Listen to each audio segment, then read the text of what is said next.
में अफवाह फैलाने के आरोप में गिरफ्तारी हुई है। अफवाह का वीडियो भेजने वाला विनय दुबे गिरफ्तार कर लिया गया है। तो मुंबई में आधी रात को पुलिस ने एक बड़ा एक्शन लिया। अफवाह फैलाने वाले आरोपी को विनय दुबे को गिरफ्तार कर लिया गया है। आधी रात पुलिस ने अफवाह का वीडियो भेजने वाले विनय दुबे को हिरासत में ले लिया।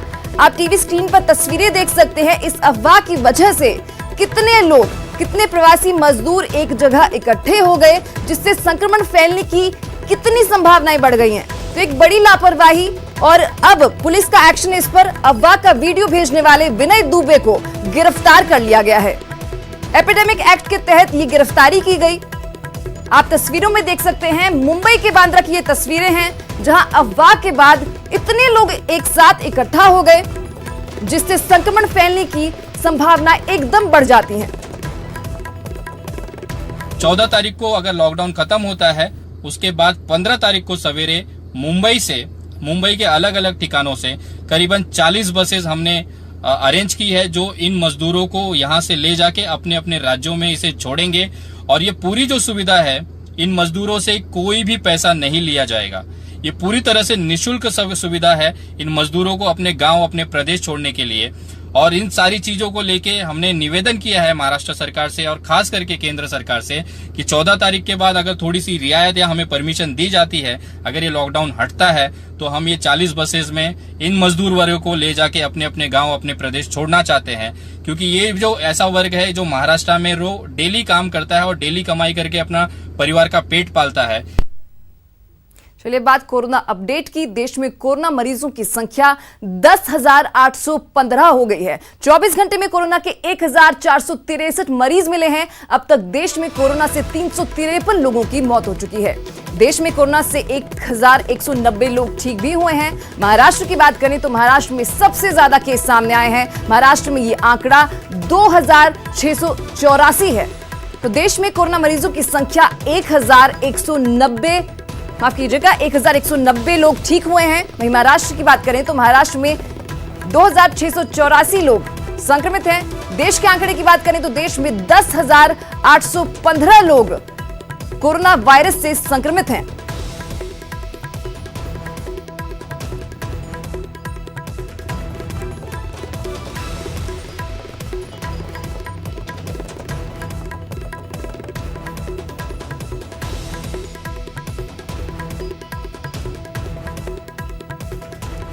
तो वहीं राज्य की बात करें, प्रदेश की बात करें तो राजस्थान में पॉजिटिव मरीजों की संख्या 1005 हो गई है। 108 नए पॉजिटिव केस सामने आए हैं। जयपुर में 83 पॉजिटिव केस सामने आ चुके हैं।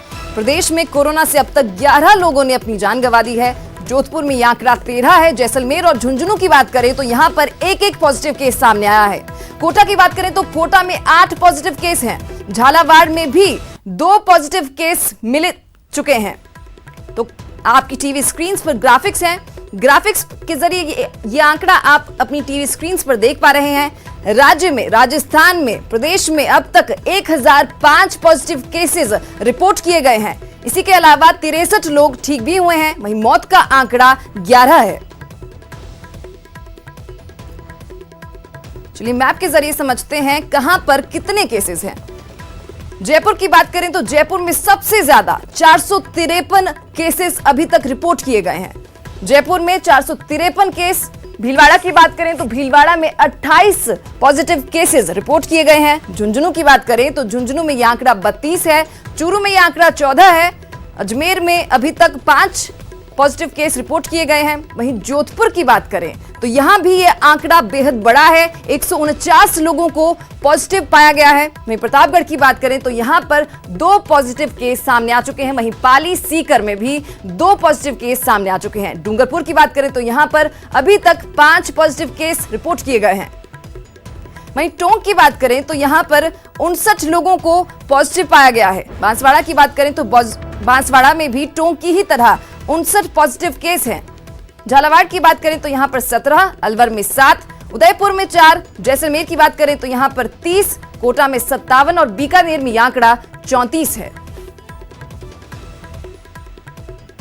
चलिए अब आपको ग्राफिक्स के जरिए दिखाते हैं इस महीने कैसे कैसे आंकड़े बढ़े हैं। पिछले महीने की आखिरी तारीख यानी 31 मार्च तक प्रदेश में 93 कोरोना पॉजिटिव थे और 1 अप्रैल को ये बढ़कर 120 हो गए, जो अब 969 हो गए हैं।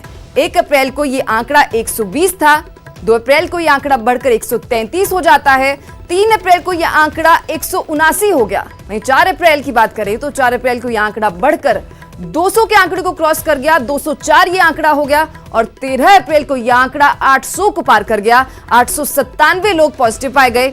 14 अप्रैल की बात करें तो अब तक प्रदेश में 1005 केस रिपोर्ट किए गए हैं।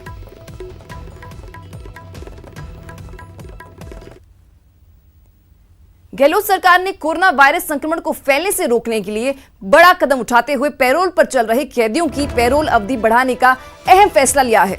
सरकार ने यह निर्णय लेते हुए कुल 219 कैदियों को रिहा भी कर दिया है।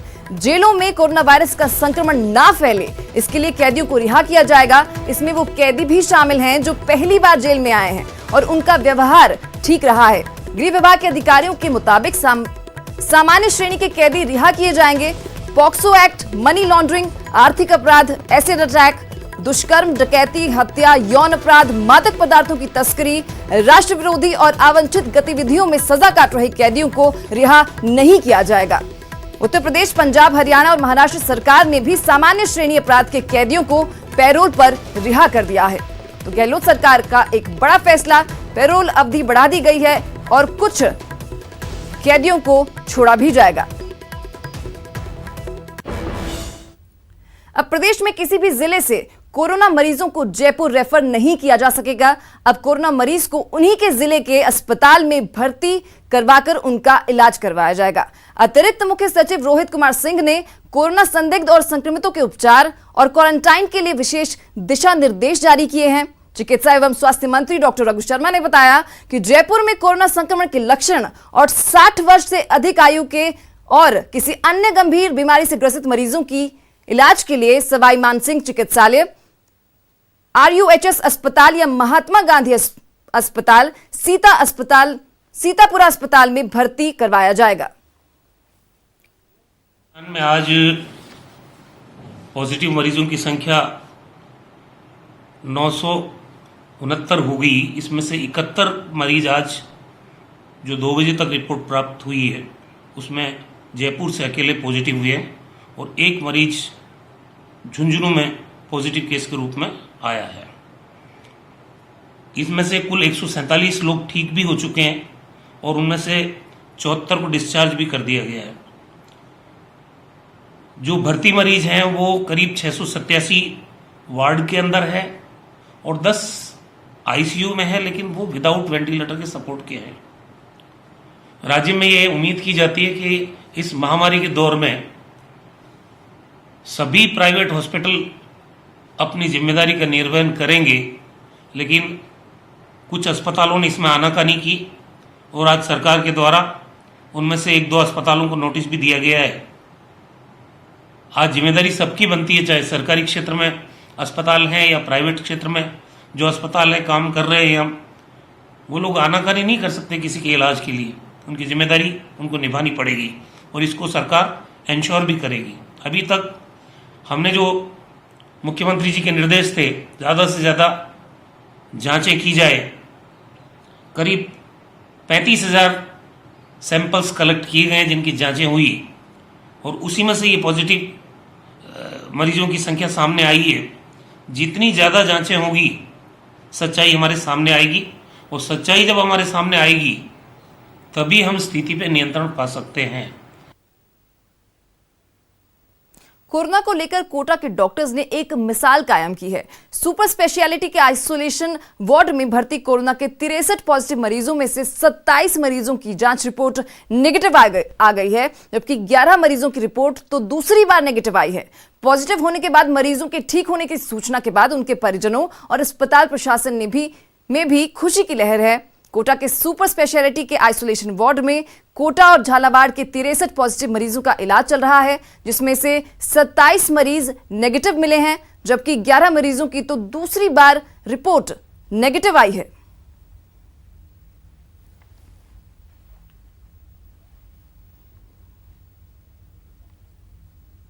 कोचिंग स्टूडेंट्स को कोटा से अपने अपने प्रदेशों में जाने को लेकर फिलहाल कोटा में प्रशासन की ओर से कोई निर्देश नहीं आया है। ऐसे में फिलहाल कोटा में रह रहे कोचिंग स्टूडेंट्स को बाहर जाने की अनुमति नहीं दी जा रही है। कोटा में फिलहाल 25 से 30 हजार कोचिंग स्टूडेंट्स हैं जो विभिन्न प्रदेशों के हैं और अपने घरों पर जाना चाहते हैं। संभागीय आयुक्त एल.एन. सोनी ने न्यूज़ 18 से खास बातचीत की इसे लेकर। लॉकडाउन की अवधि अब बढ़ा दी गई है और कोटा जिला प्रशासन लगातार मुस्तैदी से जुटा हुआ है। कोटा के 4 थाना इलाकों में कर्फ्यू है और संभाग की स्थिति जानने के लिए हमारे साथ संभागीय आयुक्त हैं जो लगातार बैठकें कर रहे हैं, विशेष निर्देश दिए जा रहे हैं। सर, अब लॉकडाउन की तिथि बढ़ गई है, किस तरह से अब आगे की रूपरेखा रहेगी सर? लॉकडाउन की स्थिति बढ़ने के बाद जो कर्फ्यूग्रस्त एरिया है उसकी हम दैनिक स्तर पर समीक्षा कर रहे हैं। वहाँ पर आवश्यक वस्तुओं की सप्लाई, मरीजों की देखभाल, सैंपलिंग का कार्य यथावत रूप से चल रहा है। उनके आवश्यक वस्तुओं में सब्जी पैकिंग में भिजवा रहे हैं, एसेंशियल कमोडिटीज़ दे रहे हैं। और परसों से जो NFSA के, जो राष्ट्रीय खाद्य सुरक्षा के जो भी लाभार्थी हैं, उनको गेहूं की बजाय पिसा हुआ आटा देंगे ताकि उनको पिसाई के लिए इधर उधर नहीं जाना पड़े। 20 तारीख तक का ये भी आया है कि 20 तारीख तक अगर हालात सही रहे तो उसको लेकर के अब सख्ती की जाएगी थोड़ी, तो किस तरह के निर्देश दिए गए? ओवरऑल संभाग की बात करें तो, क्योंकि झालावाड़ भी प्रभावित है। ओवरऑल संभाग में जहाँ भी लॉकडाउन है वो लॉकडाउन को यथावत लागू रखेंगे और जहाँ कर्फ्यू है उसमें और सख्ती रखेंगे, जीरो मोबिलिटी का प्रयास करेंगे। कोचिंग के बच्चों को लेकर के बात आ रही थी आज कि वो उनको जाने को लेकर के कई सारे बच्चे अटके हुए हैं। लोकसभा स्पीकर का भी बयान आया है कि गृह मंत्रालय से उन्होंने बात की है। कुछ इस तरह की भी बात हुई है क्या सर कि बच्चों को भेजा जाएगा? ये इंटर स्टेट का मामला है तो लोग ऊपर के लेवल पर तय हो रहा है कि इंटर स्टेट में इनको भेजा जाना है अथवा नहीं। अभी तक नहीं भेजने के निर्देश है, इसलिए हम किसी को नहीं भेज रहे हैं। तो फिलहाल जो है जिला प्रशासन मुस्तैदी से जुटा हुआ है। संभागीय आयुक्त लगातार पूरे संभाग में के अधिकारियों से लगातार संपर्क कर रहे हैं। लॉकडाउन की पालना के साथ साथ जो कर्फ्यूग्रस्त इलाके हैं वहाँ पर किस तरह से लोगों तक सामान पहुँचाया जाए, ज़रूरी सामान पहुँचाया जाए, उसकी अलग से व्यवस्था की गई है। तमाम चीज़ें जो है पूरी तरह से दुरुस्त की जा रही है ताकि संक्रमण को रोका जा सके। और कोटा में क्योंकि लगातार रोगियों की तादाद बढ़ती जा रही है, ऐसे में जिला प्रशासन पूरी मुस्तैदी दिखा रहा है और साथ ही कर्फ्यूग्रस्त इलाकों में अब और सख्ती करने के निर्देश दिए गए हैं। साथ ही उन इलाकों में ज़रूरत का सामान भी लोगों को मुहैया हो सके ताकि उनको परेशानी भी ना हो। कैमरा पर्सन मुकेश शाकेवाल के साथ शाकिर अली, न्यूज़ 18 कोटा। चलिए ब्रेक के बाद एक बार फिर खबरों का सिलसिला आगे बढ़ाते हैं। ट्रैवल हिस्ट्री छिपाने वालों की अब खैर नहीं। पुलिस ने टोंक के ऐसे ही एक व्यक्ति के खिलाफ कई धाराओं में केस दर्ज किया है।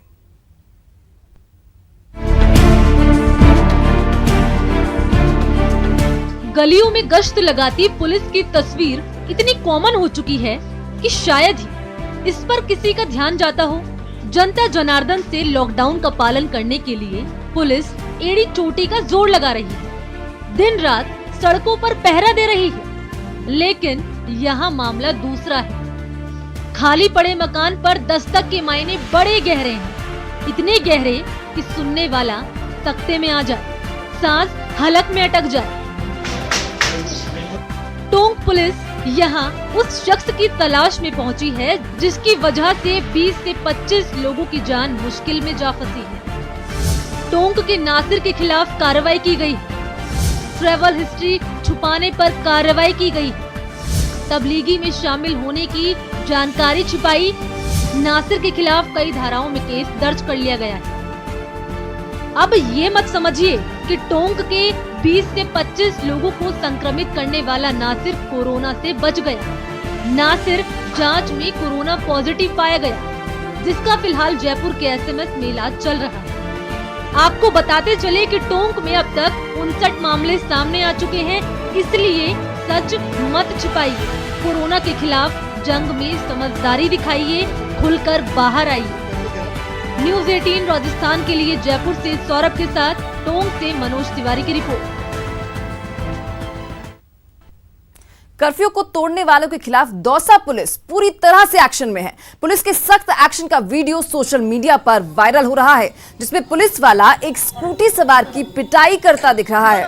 दरअसल ये युवक कोरोना का हॉटस्पॉट बने नागौरी पुलिया इलाके से गुजर रहा था, लेकिन पुलिस जवानों ने उसे रोक लिया। हालांकि युवक ने कहा कि वो मेडिकल स्टोर जा रहा है, लेकिन पुलिस वाले ने उसकी पिटाई कर दी। मेडिकल पर्चा रखा हुआ बैग सड़क पर फेंक दिया, फिर स्कूटी जब्त कर पैदल ही भगा दिया।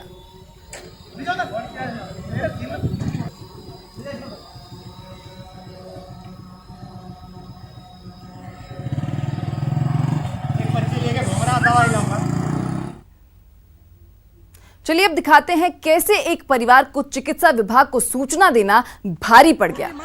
तस्वीरें देखिए, तस्वीरों में साफ साफ दिख रहा है कैसे कई संख्या में लोग मिलकर मारपीट कर रहे हैं। कोई लात तो कोई थप्पड़ की बरसात कर रहा है। दरअसल हुआ कुछ यूं कि चूरू के सरदार शहर के रहने वाले एक परिवार ने चिकित्सा विभाग को यह कहकर सूचना दी कि दिल्ली से हाल ही में एक व्यक्ति आया है। सूचना के बाद विभाग ने उस व्यक्ति को होम आइसोलेट करवाया था। इसी रंजिश में दिल्ली से आए इस व्यक्ति ने 1015 लोगों के साथ मिलकर उस परिवार पर धावा बोल दिया। पीड़ित परिवार के किसी सदस्य ने वीडियो बनाकर वायरल किया है और प्रशासन से आरोपियों के खिलाफ सख्त कार्रवाई की मांग की है। दोनों पक्ष के लोगों ने फिलहाल थाने में मामला दर्ज करवा दिया है।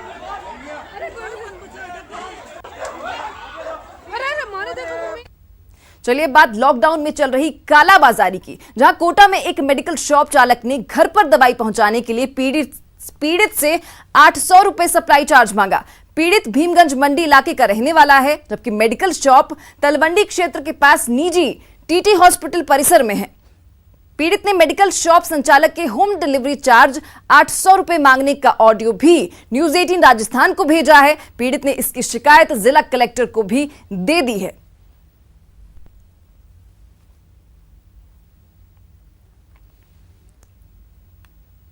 कोटा में कोरोना वॉरियर्स पुलिस के जवानों ने लोगों में अनोखे अंदाज में संदेश दिया। यहां पुलिस ने सड़क पर रंगोली बनाकर आमजन को लॉकडाउन में घर में रहने की नसीहत दी।